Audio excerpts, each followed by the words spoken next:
Hello दोस्तों, स्वागत है आप सभी का आपके अपने YouTube channel toppers basic classes में। जैसा कि ये हमारा जीके जीएस यानी सामान्य अध्ययन का प्रैक्टिस सेट चल रहा है,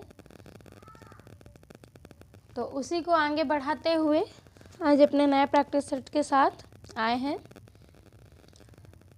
और जो भी लोग चैनल में आज पहली बार आए हैं या नए आए हैं, तो प्लीज़ वो चैनल को फटाफट से सब्सक्राइब कर लें, साथ ही अपने नोटिफिकेशन को भी ऑन कर लें ताकि जो भी आने वाला वीडियो हो वह आपको टाइम टू टाइम प्रोवाइड होता रहेगा।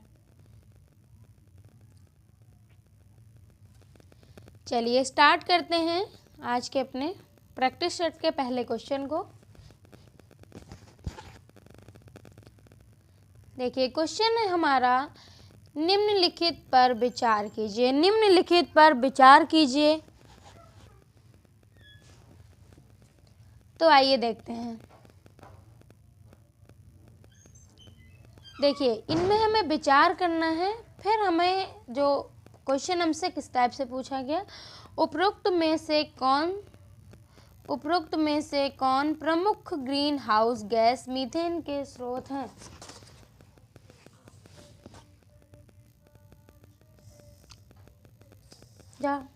उसमें से हमें ये चूज करना रहेगा कि कौन आपके ग्रीन हाउस गैस मीथेन के स्रोत हैं। ठीक है,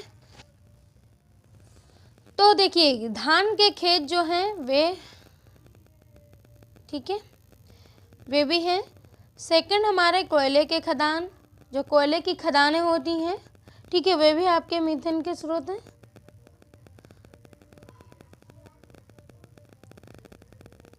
थर्ड हमारे पालतू पशु, ठीक है, पालतू पशु या घरेलू पशु लिखा मिल जाएगा। ठीक है, फिर आर्द्र भूमि। तो ये सारे हमारे ग्रीन हाउस गैस मीथेन के स्रोत हैं। ऑप्शन आपका डी यहाँ पे बिल्कुल राइट हो जाता है। और साथ ही हम चलते हैं अपने, इसी के साथ बढ़ते हैं अपने नेक्स्ट क्वेश्चन की ओर। तो नेक्स्ट जो हमारा क्वेश्चन है वह ये रहा।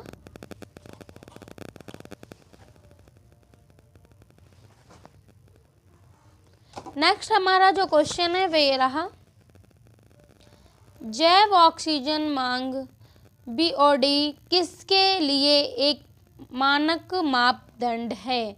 तो ये किसके लिए है आपकी, अगर हम बात करें तो ये आपकी जलीय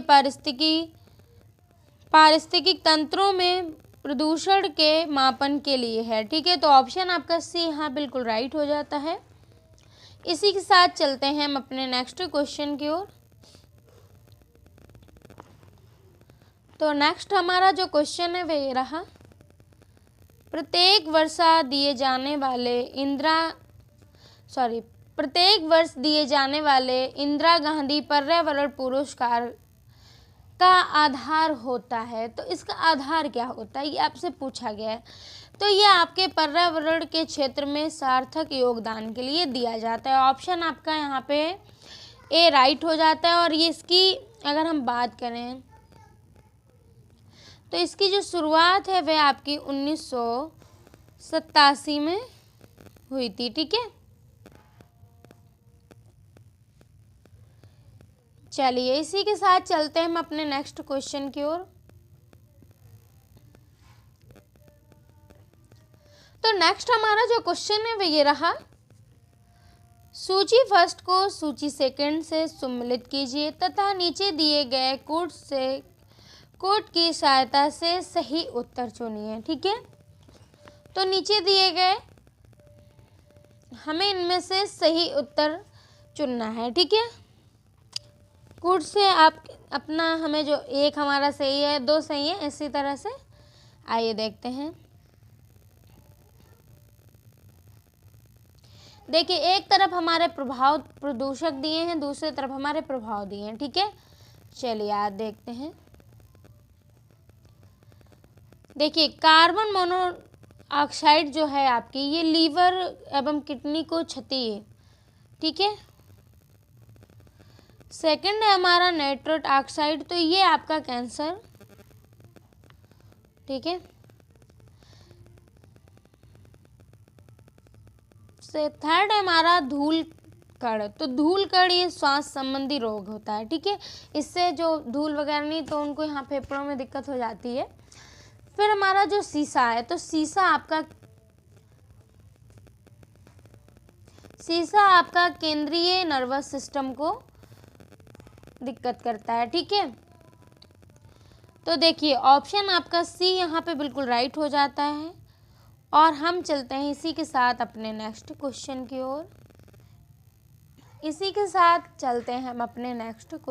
ओर। तो नेक्स्ट हमारा जो क्वेश्चन है वे ये रहा आपकी स्क्रीन पे।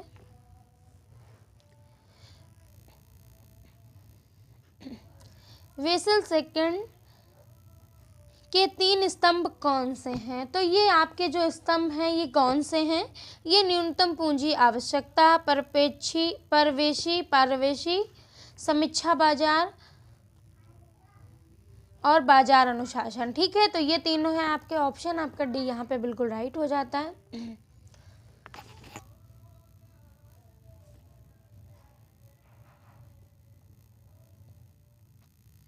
इसी के साथ चलते हैं हम अपने नेक्स्ट क्वेश्चन की ओर। तो नेक्स्ट हमारा जो क्वेश्चन है वे ये रहा। कौन सा संगठन वर्ल्ड इकोनॉमिक आउटलुक नामक प्रशासन प्रकाशित करता है? तो ये कौन सा है? ये आपका अंतरराष्ट्रीय मुद्रा कोष, ठीक है।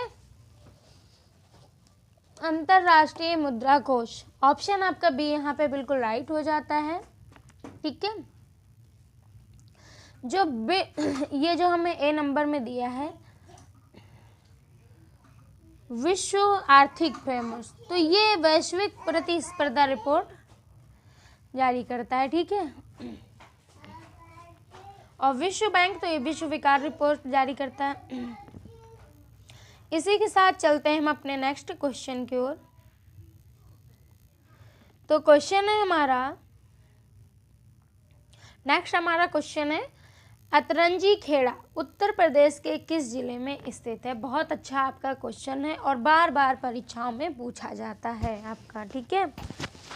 तो अतरंजी जो खेड़ा आपका ये एटा जिले में स्थित है, ठीक है। और एटा जिले के अंतर्गत गंगा की सहायक नदी तट पर ये स्थित है। प्राग ऐतिहासिक स्थल है, ठीक है। इस स्थल की जो खोज है आपकी वे 1961 में 1961 से 62 में अलेक्जेंडर कनिंघम ने की थी। नाम मैं लिखे दे रही हूँ यहाँ पे, एक सेकंड। तो देखिए ये जो खोज है आपके अलेक्जेंडर कनिंघम ने की थी 1961 से 62 में की थी, ठीक है। इसी के साथ अब हम चलते हैं अपने नेक्स्ट क्वेश्चन की ओर। तो नेक्स्ट हमारा जो क्वेश्चन है वो ये रहा आपकी स्क्रीन पे। डांडिया नृत्य किस क्षेत्र का प्रसिद्ध लोक नृत्य है? तो ये जो नृत्य है आपका अवध क्षेत्र का एक प्रसिद्ध लोक नृत्य है, ठीक है। ये नृत्य आपके राम के लंका विजय के बाद वापस आने पर स्वागत के रूप में किया जाता है, ठीक है। अब अगर आपसे ऐसे पूछा जाए कि एक नृत्य है वह आपका जो जब राम जी वापस आए थे उनकी विजय के बाद, तो कौन सा? तो ये आपका डांडिया नृत्य है, ठीक है। इसमें ही आपके छिद्र युक्त मिट्टी के बर्तन में दीपक जलाकर उसे सिर पर रखकर किया जाता है, ठीक है। इसको मिट्टी के बर्तन में दीपक जलाकर इसको सिर पर रखकर किया जाता है। इसी के साथ अब हम चलते हैं अपने नेक्स्ट क्वेश्चन की ओर। तो नेक्स्ट हमारा जो क्वेश्चन है वो ये रहा।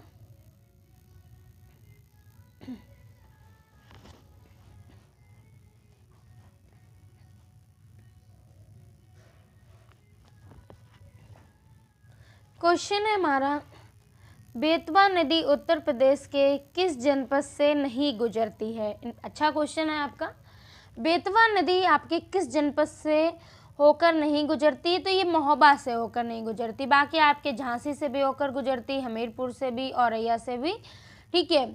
आपकी रायसेन जिले, ठीक है, जो ये महोबा से है ये होकर नहीं गुजरती है। ऑप्शन आपका डी यहाँ पे बिल्कुल राइट हो जाता है। और बेतवा नदी आपके मध्य प्रदेश के रायसेन जिले के कुम्हारा गांव से उद्गमित होती है। ठीक है, उद्गम स्थली बोल सकते हैं, तो उद्गमित होती है। इसी के साथ अब हम चलते हैं अपने नेक्स्ट क्वेश्चन की ओर। आइए देखते हैं नेक्स्ट हमारा जो क्वेश्चन है वो ये रहा।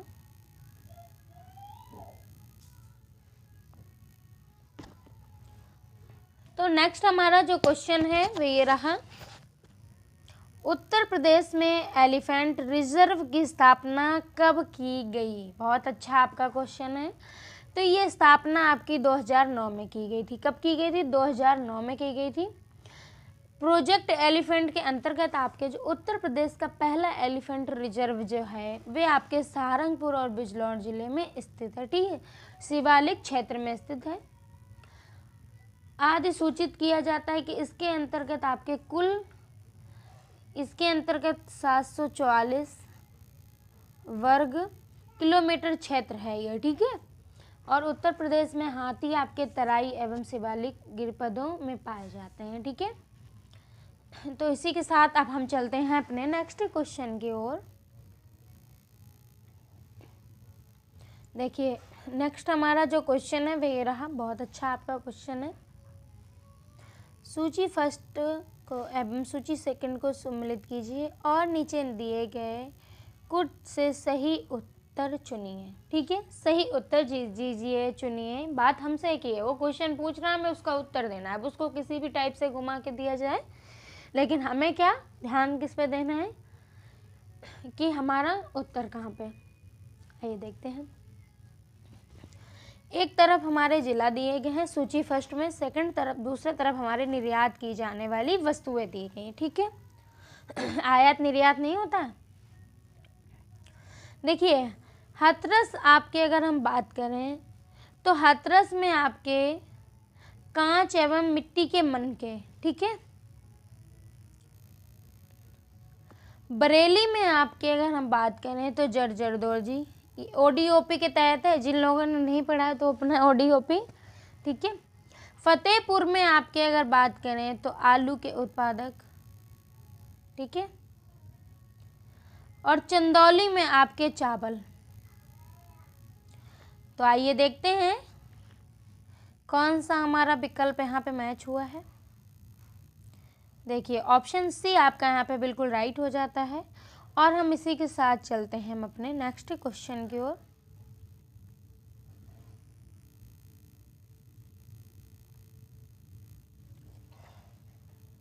नेक्स्ट हमारा जो क्वेश्चन है वह ये रहा।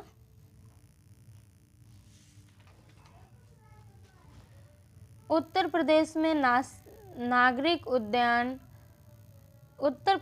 नागरिक उड्डयन प्रशिक्षण केंद्र किस जिले में स्थित है?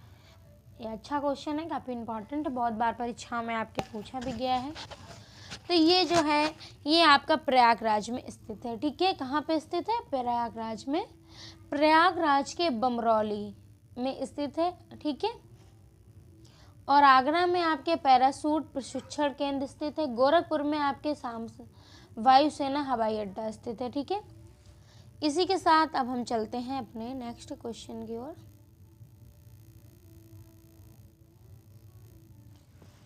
तो नेक्स्ट हमारा जो क्वेश्चन है वो ये रहा। भारत के किस राज्य केंद्र शासित प्रदेश में 2020 से 21 के अंतिम अनुमान के अनुसार सर्वाधिक अमरूद उत्पादन किया गया है? तो ये आपके उत्तर प्रदेश में सर्वाधिक अमरूद उत्पादन किया गया है। ऑप्शन आपका सी यहाँ पे बिल्कुल राइट हो जाता है। ठीक है, अगर हमसे क्रम वाइज पूछा जाए तो उत्तर प्रदेश हमारे पहले नंबर पे है, मध्य प्रदेश तो दिया नहीं है, बाकी मध्य प्रदेश हमारा दूसरे नंबर पे है। ठीक है, तीसरे नंबर में आपका बिहार है, दिया भी है।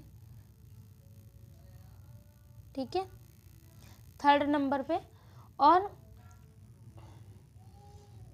तो ये हमसे पूछा जा सकता है क्रम वाइज।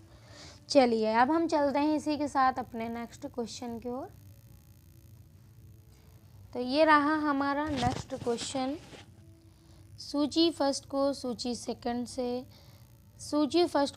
सेकंड से सम्मिलित कीजिए तथा नीचे दिए गए कोड का प्रयोग कर सही उत्तर चुनिए। ठीक है, तो सही उत्तर को हमें चुनना रहेगा। आइए देखते हैं।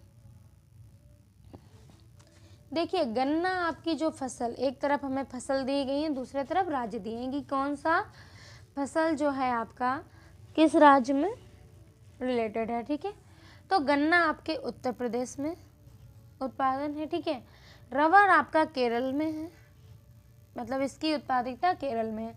चाय आपकी असम, ठीक है, और जूट आपका पश्चिम बंगाल है। तो आइए देखते हैं कौन सा हमारा जो विकल्प है वह यहाँ पे मैच हुआ है।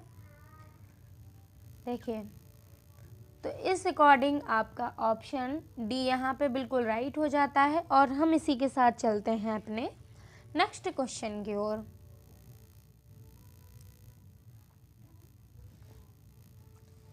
तो नेक्स्ट हमारा क्वेश्चन है वो ये रहा, 20वीं पशुधन गणना 2019 कुल पशुधन के संदर्भ में प्रथम 3 राज्य कौन कौन से हैं। ठीक है, ये आपकी पशुधन गणना 2019 के पशुधन के संदर्भ में प्रथम 3 कौन से जो राज्य हैं, आइए देखते हैं।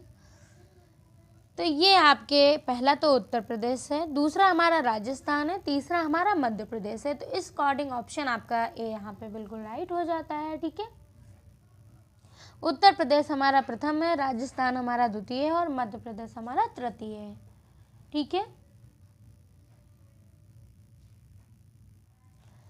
चलिए इसी के साथ चलते हैं हम अपने नेक्स्ट क्वेश्चन की ओर।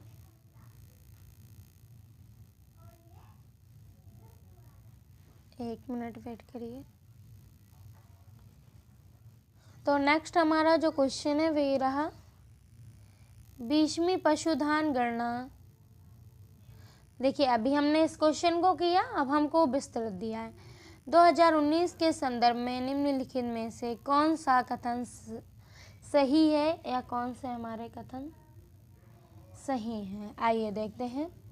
तो देखिए, ये हमें दोनों क्वेश्चन तुरंत ही मिले। तो देखिए, देश में कुल पशुधन की आबादी 536.8 मिलियन है। ठीक है, तो ये आपका अगर हम बात करें तो सही है। ठीक है, सेकंड हमारा देश में मवेशियों की कुल संख्या 2019 में 193.5 मिलियन है। तो ये भी हमारा सही है। जब दोनों ही हमारे सही हैं तो ऑप्शन आपका भी यहाँ पे बिल्कुल राइट हो जाता है। ठीक है, और हम चलते हैं अपने नेक्स्ट क्वेश्चन की ओर।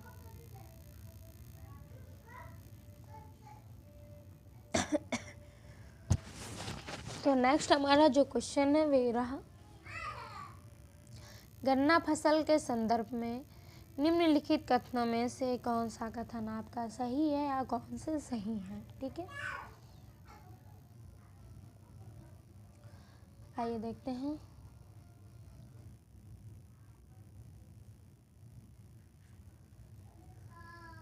तो इसमें जो हमारा गन्ना एक उष्ण उपोष्ण कटिबंधीय फसल है, तो ये आपके है। ठीक है, ऑप्शन आपका ए, मतलब ये तो हमारा सही है। सेकंड हम पढ़ते हैं, ये फसल 21 डिग्री सेल्सियस से 27 डिग्री सेल्सियस तापमान और 75 सेंटीमीटर से 100 सेंटीमीटर वर्षा वाली उष्ण आर्द्र जलवायु में बोई जाती है। तो ये भी आपका सही है। तो ऑप्शन भी आपका यहाँ पे बिल्कुल राइट हो जाता है, क्योंकि दोनों ही हमारे जो विकल्प हैं वे सही हैं कथन। ठीक है, इसी के साथ हम चलते हैं अपने नेक्स्ट क्वेश्चन की ओर। तो नेक्स्ट हमारा जो क्वेश्चन है वो ये रहा, आइए देखते हैं। ठीक है, तो नेक्स्ट हमारा जो क्वेश्चन है वे रहा आपकी स्क्रीन पे, हिंदू धर्म के संदर्भ में निम्न कथनों पर विचार करें। आइए देखते हैं, चलिए विचार करते हैं।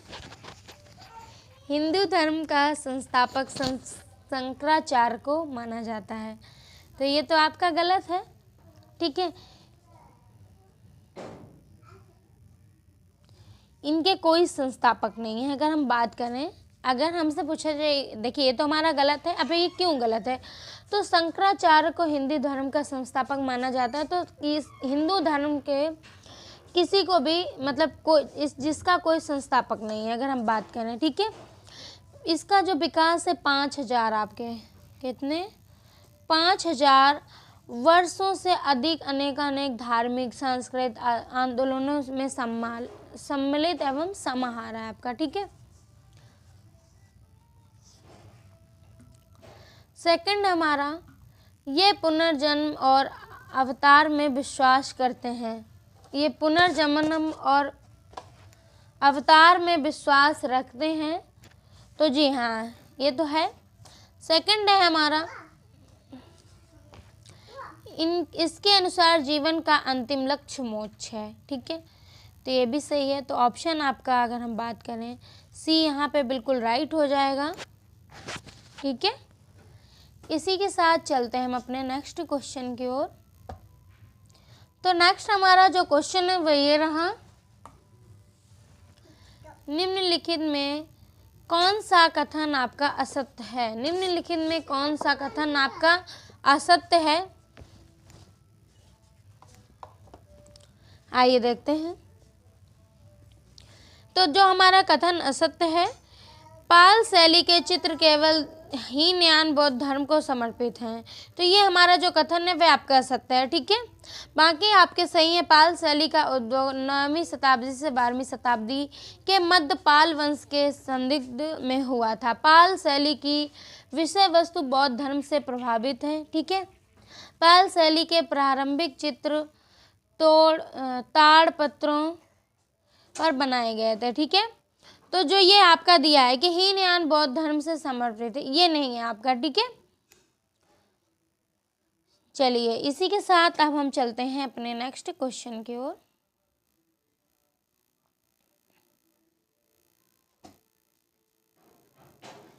तो नेक्स्ट हमारा जो क्वेश्चन है वह ये रहा, आइए देखते हैं। सही विकल्प चुने, ठीक है। सही विकल्प को हमें चूज करना रहेगा। आइए देखते हैं। ग्यासुद्दीन तुगलक दिल्ली सल्तनत का पहला सुल्तान था जिसने अपने नाम के साथ गाजी जोड़ा था। तो ये आपका सही है, ठीक है। ग्यासुद्दीन तुगलक ही है आपका जो जिसने अपने नाम के साथ,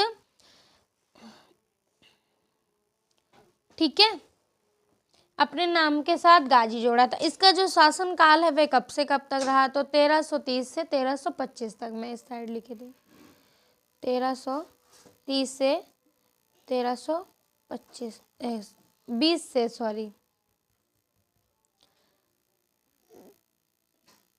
1320 से 1325 तक, ठीक है। इसका जो शासन था ग्यासुद्दीन बलबल का, ठीक है। सेकंड हमारा आइए पढ़ते हैं। 1451 ईस्वी में बेलोर लोदी ने गद्दी की उपाधि गाजी की उपाधि धारण की, ठीक है।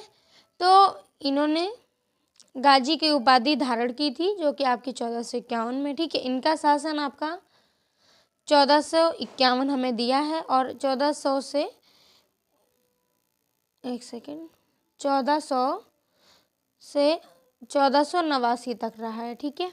इनका जो शासन है 51 से 89 तक रहा है।